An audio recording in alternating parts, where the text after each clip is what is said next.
ನಾವು ಹೇಳ್ತಿದ್ವಿ ಕುಮಾರಸ್ವಾಮಿ ಅವರೇ, ನ್ಯೂಸ್ ಅಂದರೆ ರಿಪಬ್ಲಿಕ್ ಅಂತ. ಯಾವಾಗಲೂ ನ್ಯೂಸ್ರೆ ಫಸ್ಟ್ ಬರೋದು ನಮ್ಮಲ್ಲೇ ಅಂತ. ನಮ್ಮ ಲಕ್ಕೋ ಏನೋ ಇವತ್ತು ಕುಮಾರಸ್ವಾಮಿ ಅವರು, ನನಗೆ ಗೊತ್ತಿಲ್ಲ ಎಷ್ಟು ಜನ ಇಲ್ಲಿ ನ್ಯೂಸ್ ಫಾಲೋ ಮಾಡ್ತಿದ್ದೀರಾ ಅಂತ, ಇವತ್ತು ಲೋಕಾಯುಕ್ತ ಆಫೀಸಿಂದ ಸ್ಟ್ರೇಟ್ ಇಲ್ಲಿಗೆ ಬಂದಿದ್ದಾರೆ ನಮ್ಮ ವೇದಿಕೆಯಲ್ಲಿ. First of all thank you ನೀವು ಬಂದಿದ್ದಕ್ಕೆ. ಏನು ನಡೀತಾ ಇದೆ ಕುಮಾರಸ್ವಾಮಿ ಅವರೇ, ನೀವು ಅಲ್ಲಿಂದ ಬರ್ತಿದ್ದೀರಾ? ನನಗೆ ಗೊತ್ತಿರೋ ಪ್ರಕಾರ ನೋಟಿಸ್ ಕಳಿಸಿರಲಿಲ್ಲ ನಿಮಗೆ. ನೋಟಿಸ್ ಕಳಿಸೋಕ್ಕಿಂತ ಮುಂಚೆನೇ ನೀವು ಅಲ್ಲಿಗೆ ಹೋಗ್ಬಿಟ್ಟಿದ್ದೀರಾ. ಇದು ರಿವೆಂಜ್ ಪಾಲಿಟಿಕ್ಸ್ ನೀವು ಆ್ಯಂಟಿಸಿಪೇಟ್ ಮಾಡಿದ್ರಾ ಅಥವಾ ಹೇಗೆ? ಇಲ್ಲ, ಅದನ್ನು ಹೇಳ್ಬಿಡ್ತೀನಿ ನಾನು. ಇವತ್ತೇನಾಯಿತು, ಕುಮಾರಸ್ವಾಮಿ ಅವರು ಡೈರೆಕ್ಟಾಗಿ ಲೋಕಾಯುಕ್ತ ಆಫೀಸ್ಗೆ ಹೋಗ್ಬಿಟ್ರು. No notice, nothing, no FIR, nothing. ಈ ಹಿಂದೆ ಯಡಿಯೂರಪ್ಪನವರು ಹೋಗಿದ್ದರು. ಆ ಒಂದು ಪ್ರಕರಣ ಸೇಮ್ ಟು ಸೇಮ್ ಇದ್ದಂಗಿದೆ ಅದು. ಬಟ್ ಅದು ಯಾರಿಗೂ ರಿವೀಲ್ ಆಗಿಲ್ಲ, ಅದು ಏನು ಅಂತ ಇಲ್ಲಿ ತನಕ ಯಾವ ಚಾನಲಲ್ಲೂ ರಿವೀಲ್ ಆಗಿಲ್ಲ. ಬಟ್ ಕುಮಾರಸ್ವಾಮಿ ಅವರು ನೇರ ಎದ್ದು ಲೋಕಾಯುಕ್ತ ಕಚೇರಿಗೆ ಹೋಗ್ತಾರೆ. ಸರ್, ಆ ವಿಚಾರ ತಿಳ್ಕೊಳ್ಳುವಂಥ ಹಕ್ಕು ನಮಗಿದೆ ಅಂತ ನಾನು ಅಂದ್ಕೊಂಡಿದ್ದೀನಿ ಆ್ಯಸ್ ಎ ಯೂನಿಯನ್ ಮಿನಿಸ್ಟರ್ ಆಗಿ. ಯಾಕೆ ಹೋದ್ರಿ ಸರ್? ಇಲ್ಲ, ಈಗಾಗಲೇ ತಮ್ಮೆಲ್ರಿಗೂ ಇಡೀ ನಾಡಿನ ಜನತೆಗೆ ಗೊತ್ತಿರತಕ್ಕಂಥ ವಿಚಾರ ಇದು. ಈಗಿನ ಕಾಂಗ್ರೆಸ್ ಸರ್ಕಾರ ಆಡಳಿತಕ್ಕೆ ಬಂದ ನಂತರ ನಾನು ದೆಹಲಿಗೆ ಹೋಗೋದಕ್ಕಿಂತ ಮುಂಚೆ ರಾಜ್ಯದ ವಿಧಾನಸಭಾ ಸದಸ್ಯನಾಗಿ ವಿರೋಧ ಪಕ್ಷದಲ್ಲಿ ಕೆಲಸ ನಿರ್ವಹಣೆ ಮಾಡಬೇಕಾದ್ರೆ ಯಾವೊಂದು ಕಾಂಗ್ರೆಸ್ ಪಕ್ಷದ ನಾಯಕರುಗಳು ಹಿಂದೆ ಇದ್ದಂಥ ಸರ್ಕಾರ 40% ಸರ್ಕಾರ ಅಂತ ಹೇಳಿ ಮತ್ತು ಇಲಾಖೆಗಳ ವರ್ಗಾವಣೆಗಳಲ್ಲಿ ಇಂತಿಂಥ ಪೋಸ್ಟ್ಗಳಿಗೆ ಇಷ್ಟಿಷ್ಟು ಹಣ ನಿಗದಿ ಮಾಡಿದ್ದಾರೆ ಅಂತಕ್ಕಂಥ ಪೇಪರ್ ಅಡ್ವರ್ಟೈಸ್ಮೆಂಟ್ಗಳೆಲ್ಲ ಕೊಟ್ಟಿದ್ದರು. ಅದೆಲ್ಲವನ್ನು ಜನತೆ ಮುಂದೆ ಇಟ್ಟು ನಮಗೊಂದು ಅವಕಾಶ ಕೊಡಿ ಅಂತ ಅಧಿಕಾರಕ್ಕೆ ಬಂದರು. ನಂತರ ಅಧಿಕಾರಕ್ಕೆ ಬಂದ ಮೊದಲನೇ ದಿವಸದಿಂದಲೇ ಪ್ರಾರಂಭ ಆಗೋಯ್ತು. ಕೊನೆಗೆ ಕಾಂಗ್ರೆಸ್ನಲ್ಲಿ ಇರ್ತಕ್ಕಂಥ ಕೆಲವರು ಇದಕ್ಕಿಂತ BJP ಸರ್ಕಾರದಲ್ಲೇ ಚೆನ್ನಾಗಿತ್ತಪ್ಪ ಅಂತಕ್ಕಂಥ ವಾತಾವರಣ ಈಗ ನಿರ್ಮಾಣ ಆಗಿದೆ.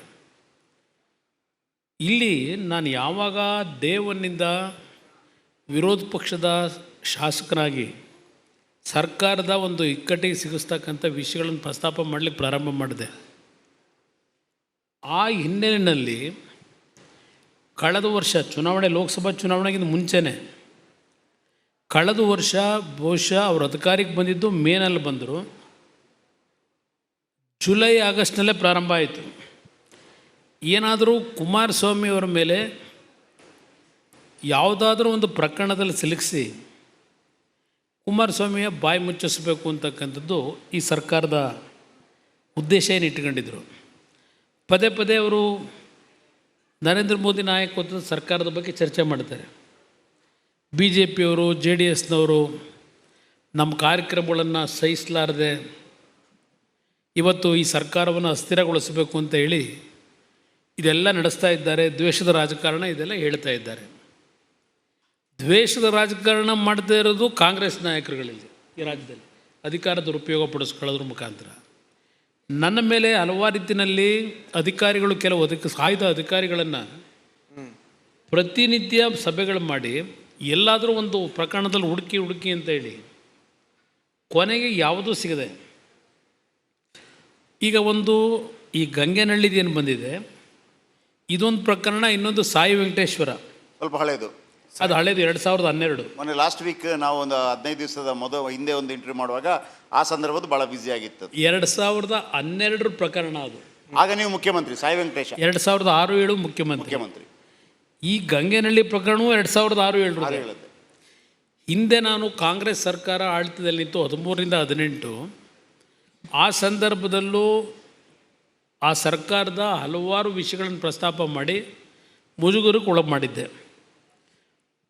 ಅವರು ಲೋಕಾಯುಕ್ತವನ್ನು ಡಿಫಂಕ್ ಮಾಡಿ ACB ರಚನೆ ಮಾಡಿ ಏನೇನಾಯಿತು ಅನ್ನೋದೆಲ್ಲ ಇತಿಹಾಸ ಇದೆ.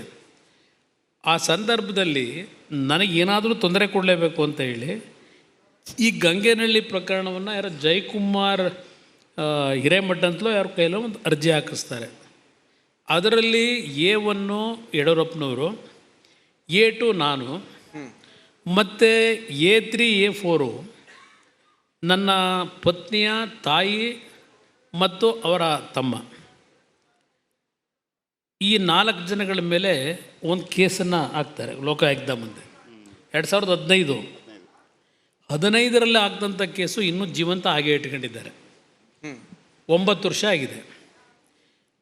ಆಗಲೂ ಸಹ ಹೇಳಿಕೆಗಳನ್ನು ತಗೊಂಡ್ರು, ಹಾಗೆ ಇಟ್ಕೊಂಡಿದ್ದಾರೆ, ಕೇಸನ್ನು ಕ್ಲೋಸ್ ಮಾಡಿಲ್ಲ. ಇದೇ ನಾಯಕರು ಇವತ್ತು ಗಂಗೇನಹಳ್ಳಿ ಪ್ರಕರಣದ ಬಗ್ಗೆ ನನ್ನ ಮೇಲೇನು ಮಂತ್ರಿಗಳು 4 ಜನ ಮಂತ್ರಿಗಳು ಅಟ್ಯಾಕ್ ಮಾಡಿದ್ರು. ಕೃಷ್ಣ ಬೈರೇಗೌಡರು ಆದಿಯಾಗಿ 2018 ಇದೇ ಕಾಂಗ್ರೆಸ್ನವರು ನನ್ನನ್ನು ಮುಖ್ಯಮಂತ್ರಿ ಮಾಡಿ ಇದೇ ಕೃಷ್ಣ ಬೈರೇಗೌಡರು ನನ್ನ ಮಂತ್ರಿಮಂಡಲದಲ್ಲಿ ಕೆಲಸ ಮಾಡಿದ್ದಾರೆ. ಹೌದು. ಅವತ್ತು 2015 ಇವರು ಮಂತ್ರಿಮಂಡಲದಲ್ಲಿದ್ದಂಥ ಸಿದ್ದರಾಮಯ್ಯ ಸರ್ಕಾರದಲ್ಲಿ ಈ ಕೇಸನ್ನು ಹಾಕ್ಸಿದ್ದಾರೆ. ಹಾಗಿದ್ರೆ ನಾನು ಆ ರೀತಿಯ ತಪ್ಪುಗಳನ್ನು ಮಾಡಿ ನೈತಿಕತೆ ಇಲ್ಲದೆ ಇದ್ದಾಗ ಈ ಕೃಷ್ಣ ಬೈರೇಗೌಡರು ಇವತ್ತು ನನ್ನ ನೈತಿಕತೆಯನ್ನು ಪ್ರಶ್ನೆ ಮಾಡ್ತಾ ಇದ್ದಾರೆ. ಯಾತಕ್ಕೆ ನನ್ನ ಮಂತ್ರಿಮಂಡಲದಲ್ಲಿ 14 ತಿಂಗಳು ಅಧಿಕಾರದಲ್ಲಿದ್ದರು? ನಾನು ಆಗಲ್ಲ, ಮಂತ್ರಿ ಕುಮಾರಸ್ವಾಮಿ ಸರಿ ಇಲ್ಲ ಅಂತ ಹೇಳಬೇಕಾಗಿತ್ತಲ್ವ. ಇವತ್ತು ಅಟ್ಯಾಕ್ ಮಾಡ್ತಾ ಇದ್ದಾರೆ. ಆಲ್ ರೈಟ್, ಈಗೇನೋ ಮತ್ತೀಗ ಅದನ್ನು ರೀಓಪನ್ ಮಾಡಿ ಪಾಪ ಅಧಿಕಾರಿಗಳದ್ದು ಸಭೆಗಳು ಮಾಡಿ ಅವ್ನು ಯಾರೋ ಒಬ್ಬ ಅಧಿಕಾರಿ ಸಾರ್ ನಮಗೆ ಬಿಟ್ಬಿಡಿ ಸರ್, ನಮಗೆ ಗೊತ್ತಿದೆ ಮುಗಿಸ್ತೀವಿ ಅಂತ ಹೇಳಿ. ಆದರೆ ಸರ್, ಇದು ಗಂಗೇನಹಳ್ಳಿ ವಿಚಾರದಲ್ಲಿ ನಿಮ್ಮನ್ನೊಂದು